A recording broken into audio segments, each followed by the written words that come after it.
ಬಲಗೈ ಛಲವಾದಿ ಹೊಲೆ ಸಮುದಾಯದ ಎಲ್ಲ ಸಂಘಟನೆಗಳ ಪರವಾಗಿ ಮತ್ತು ಕರ್ನಾಟಕ ರಾಜ್ಯ ಛಲವಾದಿ ಮಹಾಸಭಾ ಇವರ ವತಿಯಿಂದ ನ್ಯಾಯಮೂರ್ತಿ ನಾಗಮೋಹನ್ ದಾಸ್ ಅವರ ಒಳ ಮೀಸಲಾತಿ ವರದಿಯ ವಿರುದ್ಧ ಮಾನ್ಯ ತಹಶೀಲ್ದಾರ್ ಅವರ ಮುಖಾಂತರ ಮುಖ್ಯಮಂತ್ರಿ ಅವರಿಗೆ ಮನವಿಯನ್ನ ಸಲ್ಲಿಸಲಾಯಿತು. ನಾಗಮೋಹನ್ ದಾಸ್ ಅವರ ವರದಿಯು ಅವೈಜ್ಞಾನಿಕವಾಗಿದ್ದು, ಈ ವರದಿಯಲ್ಲಿ ಹೊಲೆಯ, ಬಲಗೈ, ಛಲವಾದಿ ಈ ಎಲ್ಲ ಜಾತಿಗಳು ಹೊಲೆ ಜಾತಿಗೆ ಸೇರಿಸಬೇಕು ಹಾಗೂ ಆದಿ ಕರ್ನಾಟಕ, ಆದಿ ದ್ರಾವಿಡ, ಆದಿ ಆಂಧ್ರ ಜಾತಿಗಳಿಗೆ ನೀಡಿರುವ 1% ಮೀಸಲಾತಿಯನ್ನ ರದ್ದುಗೊಳಿಸಿ ಈ ಎಲ್ಲ ಜಾತಿಗಳನ್ನು ಹೊಲೆಯ ಸಮುದಾಯಕ್ಕೆ ಸೇರಿಸಿ ಅಸ್ಪೃಶ್ಯ ಇಲ್ಲದ ಜಾತಿಗಳಾದಂತಹ ಬಂಜಾರ, ಬೋವಿ, ಕೊರಮ, ಕೊರಚ ಈ ಎಲ್ಲ ಜಾತಿಗಳನ್ನು ಎಡಗೈ ಸಮುದಾಯಕ್ಕೆ ಸೇರಿಸಿ 4% ಮೀಸಲಾತಿ ನೀಡಲಾಗಿದ್ದು, ಇವುಗಳನ್ನು ಮೀಸಲಾತಿಯಿಂದ ಕೈ ಬಿಡಬೇಕು ಹಾಗೂ ಮರು ಜಾತಿ ಗಣತಿ ಮಾಡಬೇಕು ಎಂದು ವಿನಂತಿಸಲಾಯಿತು. ಈ ವೇಳೆ ನಿಪ್ಪಾಣಿ ತಾಲೂಕು ಛಲವಾದಿ ಮಹಾಸಭಾ ಅಧ್ಯಕ್ಷ ವಿವೇಕ್ ಕಾಂಬ್ಳೆ, ಪ್ರೊಫೆಸರ್ ಸುರೇಶ್ ಕಾಂಬ್ಳೆ, ಸಾಮಾಜಿಕ ಕಾರ್ಯಕರ್ತರಾದಂತಹ ಲಕ್ಷ್ಮಣ್ ತಿಪ್ಪುರೆ, ಮಲ್ಲೇಶ್ ಚೌಗಲೆ ತಮ್ಮ ಅಭಿಪ್ರಾಯವನ್ನು ವ್ಯಕ್ತಪಡಿಸಿದರು. ನಾವು ಛಲವಾದಿ ಸಮಾಜದವರು ಅಂದರೆ ಬಲಗೈ ಸಮಾಜ, ಹೊಲೆಯ ಸಮಾಜದವರು ಈ ಒಂದು ನಿವೇದನೆ ಏನಕ್ಕಾಗಿ ಕೊಟ್ಟಿದ್ದೀವಿ ಅಂತಂದರೆ, ನಮಗೆ ಜಾತಿ ಗಣತಿಯಲ್ಲಿ ನಮಗೆ ಕಮ್ಮಿ ಪರ್ಸೆಂಟೇಜ್ ಕೊಟ್ಟು, ಯಾಕಂತಂದರೆ ಈ ಒಂದು ಸರ್ವೆ ಮಾಡುವಾಗ ಅನೇಕ ಶಿಕ್ಷಕರ ಕಡೆ ಚಲೋ ಮೊಬೈಲ್ ಇಲ್ಲದ ಕಾರಣ ಅವರಿಗೆ ಅದು ಸ್ಟಕ್ ಆಗೋದು ಆಗ್ತಾಯಿತ್ತು. ಸೊ ಅದರಲ್ಲಿ ಅವ್ರು ಏನು ಮಾಡಿದ್ದಾರೆ, ದಿವಸಿಗೆ ಒಂದಾಗತ್ತಂತ ಅವರು ಹಾಗೆ ಬಿಟ್ಟು ಹೋಗಿದ್ದಾರೆ. ಆದ ಕಾರಣ ಈ ಜಾತಿ ಗಣತಿ ಅವೈಜ್ಞಾನಿಕವಾಗಿ ಆಗಿದೆ. ಯಾಕಂತಂದರೆ ಇದರೊಳಗೆ ಅನೇಕ ಲೋಪದೋಷಗಳಿದ್ದಾವೆ. ಮೊದಲು ಅವ್ರು ಏನು ಮಾಡಿದರು, ಕೇವಲ ರೇಷನ್ ಕಾರ್ಡ್ನಲ್ಲಿ ಎಷ್ಟು ಜನ ಇದ್ದಾರೋ ಅವ್ರನ್ನ ಅಷ್ಟೇ ತಗೋರು ಅಂತ ಹೇಳಿದರು. ಆಮೇಲೆ ಏನು ಹೇಳಿದರು, ಆಧಾರ್ ಕಾರ್ಡ್ ಕೂಡ ನೀವು ತೊಗೋಬೋದು ಅಂತ ಹೇಳಿದರು. ಆವಾಗ ಆಧಾರ್ ಕಾರ್ಡ್ ಮೇಲೆ 2 ಜನರನ್ನ ಅಷ್ಟೇ ತೊಗೋಬೇಕಂತ ಅಂದರು. ಆಮ್ಯಾಗ ಅದು ಶಿಕ್ಷಕರು ಏನು ಮಾಡಿದ್ರು ಅಂದರೆ, ಸರ್ವೆ ಬಂದಂಥವ್ರು ಏನು ಮಾಡಿದ್ರಿ, ಆ ರೇಷನ್ ಕಾರ್ಡ್ ಅದು ಎಷ್ಟು ಮಾಡಿದ್ರಲ್ಲ ಅದನ್ನು ಹಾಗೆ ಬಿಟ್ಟು ಅದನ್ನ ಮುಂದೆ ಹಾಗೆ ಹೋಗಿದ್ದಾರೆ ಸರ್. ಈ ಥರ 8 ಲಕ್ಷ ಇನ್ನೂ ಸರ್ವೆ ಆಗಬೇಕು. ಆ 8 ಲಕ್ಷ ಎಲ್ಲ ಬಲಗೈ ಸಮಾಜದವ್ರದ್ದು ಇದ್ದಾವೆ. ಆಮೇಲೆ ಅವ್ರು ಏನು ಮಾಡಿದಾರೆ, ಹೊಲೆಯರ ಬೇರೆ ಮಾಡಿದಾರೆ, ಆಮೇಲೆ ಮಹಾರ್ ಬೇರೆ ಮಾಡಿದಾರೆ. ಅದನ್ನ ಎಲ್ಲ ಕೂರ್ಸಿ ಮಾಡ್ಬೇಕ್ರಿ ಅವ್ರು. ಯಾಕಂದ್ರೆ ಹೊಲೆಯರ ಮಹಾರ ಇರು ಬೇರೆ ಅಲ್ಲ, ಎಲ್ಲ ಒಂದೇ. ನಾವು ಹೊಲೆಯರ ಅಂದ್ರೆ ಒಂದೇ. ಆದ ಕಾರಣ ಇದನ್ನ ಮತ್ತೊಮ್ಮೆ ಪರಿಶೀಲಿಸಿ ಮತ್ತೊಮ್ಮೆ ಜನಗಣತಿಯನ್ನ ಮಾಡ್ಬೇಕು, ಜಾತಿ ಗಣತಿಯನ್ನ ಮಾಡ್ಬೇಕಂತ ನಾವು ಛಲವಾದಿ ಮಹಾಸಭಾ ವತಿಯಿಂದ ಅವರಿಗೆ ಆಗ್ರಹ ಮಾಡ್ತಾ ಇದ್ದೇವೆ. ಮಾಡದೆ ಹೋದಲ್ಲಿ ಇಡೀ ರಾಜ್ಯದ ತುಂಬ ನಾವು ಉಗ್ರ ಹೋರಾಟ ಮಾಡಬೇಕಾಗುತ್ತದೆ. ಯಾಕಂತಂದ್ರೆ ಇದು ನಮ್ಮ ಅಸ್ಮಿತೆಯ ಪ್ರಶ್ನೆ. ಮುಂದೆ ಬರುವಂತ ನಮ್ಮ ಮಕ್ಕಳಿಗೆ ಏನಾದ್ರೂ ನಾವು ಆಗ್ಬೇಕಂತಂದ್ರೆ ಈಗ ನಾವು ಹೋರಾಟ ಮಾಡಲೇಬೇಕು. सन्माननीय भारत रत्न डॉक्टर बाबासाहेब आंबेडकर एक लक्षात घ्या, या संपूर्ण कर्नाटकामध्ये एक अतिशय तांत्रिक मुद्दा उपस्थित करून महार समाज, होलेयार समाज आणि चलवादी समाजामध्ये या ठिकाणी दुजाभाव निर्माण करण्याचं षडयंत्र ज्या कुमार्गानं या ठिकाणी केलेलं आहे, त्याच्या निषेधार्थ आम्ही या ठिकाणी एक निषेध मोर्चा आणि सदरच्या जो तांत्रिक अडचण आहे ते दूर करण्यासाठी आम्ही इथं एकत्र आलेलो आहे.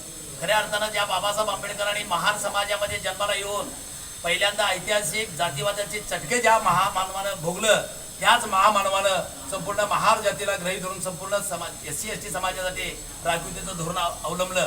आणि हा राखीवतेचं धोरण अवलंबत असतानाच जातीअंतर्गत आरक्षणाचा प्रश्न या ठिकाणी समोर करून ज्या समितीनं महार समाज वेगळा, चलवादी समाज वेगळा आणि होलियार समाज वेगळा अशा पद्धतीनं आमच्यात फोडा आणि झोडा ही नीती आखलेली आहे. ती नीती अतिशय वाईट पद्धतीनं निषेधार्ह आहे आणि ती नीती बाजूला सारून महार, चलवादी आणि होलियार हे समाज वेगवेगळे नसून ते एकच आहे अशा पद्धतीचे एक ताकद निर्माण करण्याचं काम तुम्ही सर्वांनी तहसीलदारच्या मार्फत कर्नाटक शासनाला करावं अशा प्रकारची विनंती डॉक्टर आंबेडकर विचार मंचाच्या वतीने मी या ठिकाणी करतोय. धन्यवाद. ನಾಗಮೋಹನ್ ದಾಸ್ ಹೊಲೆಯರ್ ಸಮುದಾಯದ ಎಲ್ಲ ಸಂಘಟನೆಗಳ ಪರವಾಗಿ ಮತ್ತು ಕರ್ನಾಟಕ ಛಲವಾದಿ ಮಹಾಸಂಘದ ಪರವಾಗಿ ನ್ಯಾಯಮೂರ್ತಿ ನಾಗಮೋಹನ್ ದಾಸ್ ಅವರು ಒಳ ಮೀಸಲಾತಿ ವರದಿಯನ್ನು ವಿರೋಧಿಸುತ್ತಾ ನಾವು ರಾಜ್ಯಾದ್ಯಂತ ಇವತ್ತು ಹೋರಾಟ ಕರೆ ಕೊಟ್ಟಿದ್ದೀವಿ. ಆ ಒಳ ಮೀಸಲಾತಿ ಒಳಗೆ ಡಾಕ್ಟರ್ ಬಾಬಾ ಸಾಹೇಬ್ ಅಂಬೇಡ್ಕರ್ ಹಾಕಿಕೊಟ್ಟಂತ ಸೂತ್ರಗಳು ಬದಿಗಿಟ್ಟು ಮನುವಾದಿಗಳು ನಮ್ಮ ಒಳ ಮೀಸಲಾತಿ ಒಳಗೆ ಬಲಗೈ ಮತ್ತು ಎಡಗೈ ಪಂಥಿಗಳನ್ನು ಬೇರೆ ಬೇರೆ ಮಾಡಿ ಅದ್ರ ಒಡೆದು ಹಾಕಿ ಒಂದು ಷಡ್ಯಂತ್ರ ನಿರ್ಮಾಣ ಮಾಡ್ತಿದ್ರು. ಅದ್ರೊಳಗೆ ಏನು ತಪ್ಪತ್ತಡಿಗಳು ಆಗ್ಯಾವಪ್ಪ ಅಂದ್ರೆ, ನಮ್ಮ ಗಡಿ ಭಾಗದಲ್ಲಿ ಈಗ ಮಹಾರಾಷ್ಟ್ರದಲ್ಲಿ ಮಹಾರ ಮತ್ತು ಹೊಲೆರು ಒಂದೇ, ಇಲ್ಲಿ ಮಹಾರ ಅಂತ ನೋಂದಿರ್ತದೆ ಮಹಾರಾಷ್ಟ್ರ. ಅದೇ ರೀತಿ ಆಂಧ್ರದ ಕಡೆಯಲ್ಲಿ ದ್ರಾವಿಡ ಅಂತ ಇರ್ತದೆ, ಕರ್ನಾಟಕ ದ್ರಾವಿಡ ಅಂತಿರ್ತದೆ, ಆಂಧ್ರ ದ್ರಾವಿಡ ಅಂತಿರ್ತದೆ. ಅವನ್ನೆಲ್ಲ ಎಡಗೈ ಪಂಚಿ ಒಳಗೆ ಸೇರಿಸಿ ನಮ್ಮ ಬಲಗೈ ಪಂಚಿ ಒಳಗೆ 5% ಮಾಡಿದವರು, ಅಂಥವೆಲ್ಲ ಅವರು ಸೇರಿಸಿ 6% ಮಾಡಿದರು. ಇದು ನಮ್ಮ ಬಲಪಂಥಿಗೆ ಅನ್ಯಾಯ ಆಗ್ಯದ. ಅಂಥದ್ರನ್ನೆಲ್ಲ ಕೈಯೆಲ್ಲ ಬಿಟ್ಟು ಒಂದೇ ಜಾತಿಯನ್ನು ಕಂಟಿನ್ಯೂ ಮಾಡ್ಬೇಕಂತ ಈಗಾಗಲೇ ನಮ್ಮ ಅಂಬೇಡ್ಕರ್ ಮಂಚದಿಂದ ಹೇಳಿದ ಪ್ರಕಾರ ಮುಂದುವರಿಸಬೇಕಂತೇಳಿ ಈ ಹೋರಾಟ ಮುಖಾಂತರ ಮನವಿ ಮಾಡ್ಕೊತೀವಿ. ಧಿಕ್ಕಾರ.